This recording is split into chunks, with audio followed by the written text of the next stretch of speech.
তুমি কি কখনো ভেবেছ আকাশে হঠাৎ রঙিন অর্ধচন্দ্রের মতো রংধনু কিভাবে তৈরি হয়? রংধনু তৈরি হয় সূর্যের আলো আর বৃষ্টির পানির ফোঁটার কারণে। সূর্যের সাদা আলো আসলে অনেকগুলো রঙের মিশ্রণ, লাল, কমলা, হলুদ, সবুজ, নীল, যেমনই। যখন সূর্যের আলো বৃষ্টির পানির ফোঁটার মধ্যে ঢুকে যায় তখন আলো ভেঙে যায়। এই প্রক্রিয়াকে বলে প্রতিসরণ। তারপর আলো ফোঁটার ভেতরে প্রতিফলিত হয় এবং আবার বাইরে বের হওয়ার সময় আবার ভেঙে যায়।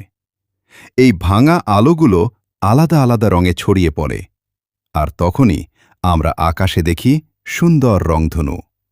রংধনু দেখতে হলে সূর্য থাকতে হবে তোমার পেছনে, আর সামনে থাকতে হবে বৃষ্টি।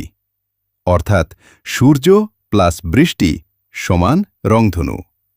এভাবেই তৈরি হয় প্রকৃতির অন্যতম সুন্দর একটি দৃশ্য, রংধনু।